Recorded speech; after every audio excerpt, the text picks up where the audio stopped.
गुरुदेव भगवान की जय। प्यारे कृष्ण कन्हैया लाल की जय। श्री योग वासिष्ठ महारामायण वैराग्य प्रकरण चल रहा है और आज है 23वां सर्ग। श्री राम जी बोले कि हे मुनीश्वर, जितना स्थावर जंगम जगत दिखता है वह सब नाश रूप है, कुछ भी स्थिर ना रहेगा। जो खाई थी वह जल में पूर्ण हो गई है और जो बड़े जल से भरे हुए समुद्र दिखते थे वे खाई रूप हो गए हैं। जो सुंदर बड़े बगीचे थे वे आकाश की नाई शून्य हो गए हैं और जो शून्य स्थान थे वे सुंदर वृक्ष होकर वन में दृष्टि आते हैं। जहाँ बस्ती थी वहाँ उजाड़ हो गई और जहाँ उजाड़ थी वहाँ बस्ती हो गई। जहाँ गड्ढे थे वहाँ पर्वत हो गए और जहाँ बड़े पर्वत थे वहाँ समान पृथ्वी हो गई। हे मुनीश्वर, इस प्रकार पदार्थ देखते देखते विपर्यय हो जाते हैं, स्थिर नहीं रहते। तो फिर मैं किसका आश्रय करूं और किसके पाने का यत्न करूं? ये पदार्थ तो सब नाश रूप हैं। जो बड़े ऐश्वर्य से संपन्न और बड़े कर्तव्य करते हैं और बड़े वीर्यवान तेजवान हुए हैं वे भी मरण मात्र हो गए हैं। तो हम सरीखों की क्या वार्ता है? सब नाश होते हैं तो हमें भी बड़ी पल पल में चला जाना है। हे मुनीश्वर, ये पदार्थ बड़े चंचल रूप हैं, एक रस कदाचित नहीं रहते। एक क्षण में कुछ हो जाते हैं और दूसरे क्षण में कुछ हो जाते हैं। एक क्षण में दरिद्री हो जाते हैं, दूसरे क्षण में संपदावान हो जाते हैं। एक क्षण में फिर जीते दृष्टि आते हैं और दूसरे क्षण में मर जाते हैं। एक क्षण में फिर जी उठते हैं। इस संसार की स्थिरता कभी नहीं होती, ज्ञानवान इसकी आस्था नहीं करते। एक क्षण में समुद्र के प्रवाह के ठिकाने मरुस्थल हो जाते हैं और मरुस्थल में जल के प्रवाह हो जाते हैं।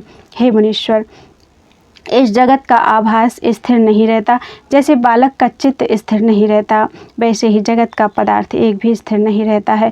जैसे नट नाना प्रकार के स्वांग धरता है वैसे ही जगत के पदार्थ और लक्ष्मी एक रस नहीं रहती। कभी पुरुष स्त्री हो जाता है और कभी स्त्री पुरुष हो जाती है। कभी मनुष्य पशु हो जाता है और कभी पशु मनुष्य हो जाता है। स्थावर का जंगम हो जाता है और जंगम का स्थावर हो जाता है। मनुष्य का देवता हो जाता है और देवता का मनुष्य हो जाता है। इसी प्रकार घटी यंत्र की नाई जगत की लक्ष्मी स्थिर नहीं रहती, कभी ऊर्ध्व को जाती है और कभी अधः को जाती है। स्थिर कभी नहीं रहती, सदा भटकती रहती है। हे मुनीश्वर, जितने पदार्थ दृष्टि आते हैं वे सब नष्ट हो जाएंगे, किसी भांति स्थिर ना रहेंगे। ये सब नदियाँ बड़वाग्नि में लय हो जाएंगी और जितने पदार्थ हैं वे सब अभाव रूपी बड़वाग्नि को प्राप्त होंगे। बड़े बड़े बलिष्ठ भी मेरे देखते ही देखते लीन हो गए हैं। जो बड़े बड़े सुंदर स्थान थे वे शून्य हो गए और सुंदर ताल और बगीचे जो मनुष्यों से परिपूर्ण थे शून्य हो गए। मरुस्थल की भूमि सुंदर हो गई और घट के पट हो गए हैं। वर के साप हो जाते हैं और साप के वर हो जाते हैं। इसी प्रकार हे विप्र, जो जगत दृष्टि आता है वह कभी संपत्तिवान और कभी आपत्तिमान दृष्टि में आता है और महाचपल है। हे मनीश्वर, ऐसे सब अस्थिर रूप पदार्थों का विचार बिना मैं कैसे आश्रय करूं और किसकी इच्छा करूं? सब तो नाश रूप है। ये जो सूर्य प्रकाश युक्ति दृष्टि आते हैं वे भी अंधकार रूप हो जाएंगे। अमृत से पूर्ण चंद्रमा भी शून्य हो जाएगा और सुमेरु आदि पर्वत सब लोग मनुष्य देवता यक्ष और राक्षस सब नष्ट होंगे। इससे हे मुनीश्वर और किसी का क्या कहना है? ब्रह्मा विष्णु रुद्र जगत के ईश्वर भी शून्य हो जाएंगे। जो कुछ जगत दृष्टि आता है और स्त्री पुत्र बांधव ऐश्वर्य वीर्य और तेज से युक्त नाना प्रकार के जो जीव भासते हैं वे सब नाश रूप हैं। फिर मैं किस पदार्थ का आश्रय करूं और किसकी इच्छा करूं? हे मुनीश्वर, जो पुरुष दीर्घदर्शी हैं उसको तो सब पदार्थ विरस हो गए हैं। वह किसी पदार्थ की इच्छा नहीं करता क्योंकि उसे तो सब पदार्थ नाश रूप भासते हैं और वह अपनी आयु को बिजली के चमत्कारवत देखता है। जिसको अपनी आयु की प्रतीति होती है सो किसी की इच्छा नहीं करता। जैसे किसी को बलिदान के अर्थ पालते हैं तो वह खाने पीने और भोगने की इच्छा नहीं करता, वैसे ही जिसको अपना मरना सम्मुख भासता है उसको भी किसी पदार्थ की इच्छा नहीं रहती। ये सब पदार्थ आप ही नाश रूप हैं, तो हम किसका आश्रय करके सुखी हों? जैसे कोई पुरुष समुद्र में मच्छ का आश्रय करके कहे कि मैं इस पर बैठकर समुद्र के पार जाऊंगा और सुखी होऊंगा, तो वह मूर्खता से डूब ही मरेगा। वैसे ही जिस पुरुष ने इन पदार्थों का आश्रय लिया है और उन्हें अपने सुख के निमित्त जानता है, वह नष्ट होगा। हे मुनीश्वर, जो पुरुष जगत को चितवता रहता है, उसको यह जगत रमणीय भासता है, और जो रमणीय जानकर नाना प्रकार के कर्म करता है और नाना प्रकार के संकल्प करके जगत में भटकता है, उसी को यह भटकाता है। जैसे पवन से धूलि कभी ऊंचे और कभी नीचे आती है, स्थिर नहीं रहती, वैसे ही यह जीव भटकता फिरता है, स्थिर कभी नहीं रहता।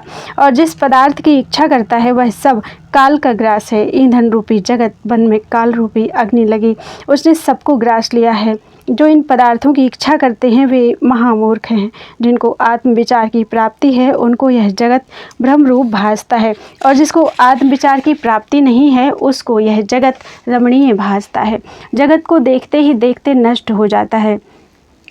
इस स्वप्नपुरी की नाई संसार की मैं कैसे इच्छा करूं, यह तो दुख का निमित्त है। जैसे विष मिली मिठाई खाने वाले मृत्यु पाते हैं, वैसे ही विषय भोगने वाले नष्ट होते हैं। इति श्री योग वासिष्ठे वैराग्य प्रकरणे जगत विपर्यय वर्णन नाम त्रयोविंशतितमः सर्गः। बोलो वृंदावन बिहारी लाल की जय। श्री राम जी बोले, हे मुनीश्वर, इस संसार में भोग रूपी अग्नि लगी है, उससे सब जलते हैं। जैसे ताल में हाथी के पांव से कमल नष्ट हो जाता है, वैसे ही भोग से मनुष्य दीन हो जाते हैं। जैसे वायु से मेघ नष्ट हो जाता है, वैसे ही काम, क्रोध और दुराचार से शुभ गुण नष्ट हो जाते हैं। जैसे भटकटैया के पत्ते और फूल में कांटे हो जाते हैं, वैसे ही विषयों को वासना रूपी कंटक आ लगते हैं। हे मुनीश्वर, यह सब जगत नाश रूपी है, कोई पदार्थ स्थिर नहीं। वासना रूपी जल और इंद्रिय रूपी गांठ है, उसमें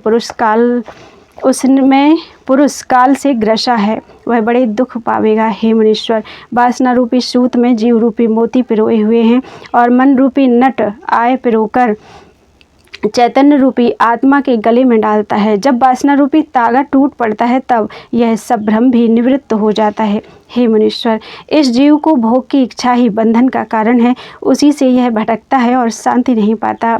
इससे मुझको किसी भोग की इच्छा नहीं है, न राज्य की ही इच्छा है और न घर की, न वन की इच्छा है, न मरने का दुख ही मानता है और न जीने का सुख मानता हूँ। मुझे किसी पदार्थ का सुख नहीं, सुख तो आत्मज्ञान से होता है, अन्यथा किसी पदार्थ में सुख नहीं होता। जैसे सूर्य के उदय हुए बिना अंधकार का नाश नहीं होता, वैसे ही आत्मज्ञान के बिना संसार के दुख का नाश नहीं होता।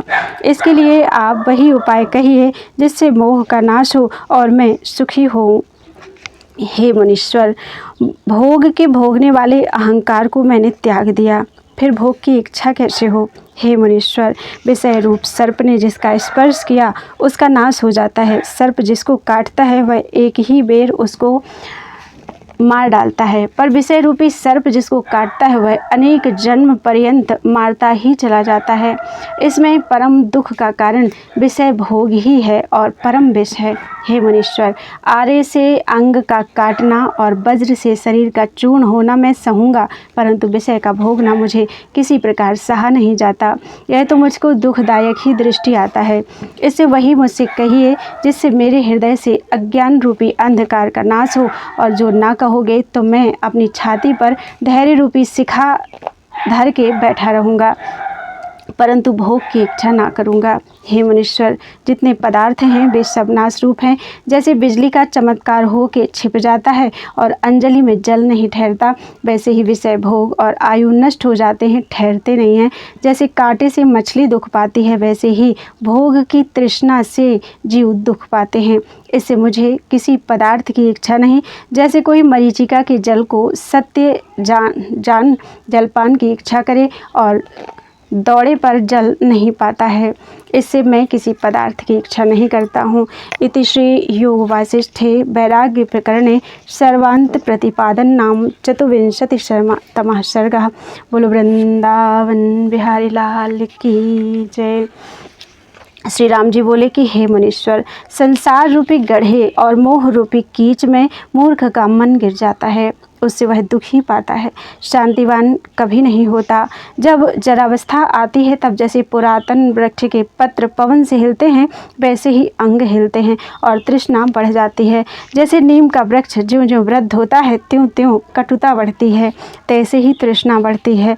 हे मुनीश्वर, जिस पुरुष ने देह इंद्रियादिकों का आश्रय अपने सुख निमित्त लिया है वह मूर्ख संसार रूपी अंधकूप में गिरता है और निकल नहीं सकता। अज्ञानी का चित्त भोग का त्याग कदाचित नहीं करता। हे मुनीश्वर, जगत के पदार्थों में मेरी बुद्धि मलिन हो गई है, जैसे वर्षा काल में नदी मलिन होती है और जैसे मार्गशीर्ष मास में मंजरी सूख जाती है, वैसे ही जगत की शोभा देखते देखते मेरी बुद्धि विरस हो गई है। जैसे जगत का पदार्थ मूर्ख को रमणीय भासता है और जैसे पानी का गढ़ा तृण से आच्छादित होता है और मृग का बालक उस तृण को रमणीय जानकर खाने लगता है तो गिर जाता है, वैसे ही यह मूर्ख जीव भोगों को रमणीय जान भोगों में गिर पड़ता है, फिर महा दुख पाता है। हे मुनीश्वर, जगत के पदार्थों से मेरी बुद्धि चंचल हो गई है। इससे वही उपाय कहिए जिससे मेरी बुद्धि पर्वत की नाई निश्चल हो और परमानंद जो निर्भय निराकार है और जिसके पाने से किसी पद की इच्छा नहीं रहती उसे पाऊँ। हे मुनीश्वर, ऐसे पद से मेरी बुद्धि शून्य है, इससे मैं शांतिमान नहीं होता। यह संसार और संसार के कर्म मोह रूप हैं, इसमें पड़े हुए शांति नहीं पाते। जनकादिक शांतिमान संसार में रहे हुए कमल की नाई निर्लेप रहते हैं, उनकी क्या समझ है? कृपा करके कहिए। और ऐसे संतजन विषय भोगते दृष्टि आते और जगत की सब चेष्टा करते हैं पर निर्लेप कैसे रहते हैं, वही युक्ति कहिए। यह बुद्धि जैसे ताल में हाथी प्रवेश करता है और पानी मलिन हो जाता है, वैसे ही मोह से मलिन हो जाती है। इससे वही उपाय कहिए जिससे बुद्धि निर्मल हो। यह बुद्धि स्थिर कभी नहीं रहती, जैसे कुल्हाड़े का कटा वृक्ष मूल से स्थिर नहीं होता, वैसे ही वासना से कटी बुद्धि स्थिर नहीं रहती। हे मुनीश्वर, संसार रूपी विसूचिका मुझको लगी है, इससे वही उपाय कहिए जिससे दृश्य का नाश हो। इसने मुझको बड़ा दुख दिया है। आत्मज्ञान कब प्रकाश होगा जिसके उदय से मोह रूपी अंधकार का नाश हो। हे मुनीश्वर, जैसे बादल से चंद्रमा आच्छादित हो जाता है वैसे ही बुद्धि की मलिन से मैं आच्छादित हुआ हूँ। इससे वही उपाय कहिए जिसमें आवरण दूर हो और आत्मानंद जो नित्य है प्राप्त हो। इसके पाने से फिर कुछ पाने की आवश्यकता नहीं रहती और इससे संपूर्ण दुख नष्ट हो जाते हैं, अंतःकरण शीतल हो जाता है। ऐसे पद की प्राप्ति का उपाय मुझसे कहिए। हे मुनीश्वर, आत्मज्ञान रूपी चंद्रमा की मुझको इच्छा है, जिसके प्रकाश से बुद्धि रूपी कमलनी खिल जाती है और जिसकी अमृत रूपी किरणों से बुद्धि तृप्त होती है। हे मुनीश्वर, अब मुझको गृह में रहने की इच्छा नहीं है, वन में जाने की भी इच्छा नहीं है, मुझको तो उसी पद की इच्छा है जिसे पाकर अंतःकरण शांत हो जाए। इति श्री योग वासिष्ठे वैराग्य प्रकरणे वैराग्य प्रयोजन वर्णन नाम पंचविंशतितमः सर्गा। बोलो वृंदावन बिहारी लाल की जय। त्वदीयं वस्तु गोविंद तुभ्यमेव समर्पये, तेन त्वदङ्घ्रि कमले रतिं मे यच्छ शाश्वतीम्।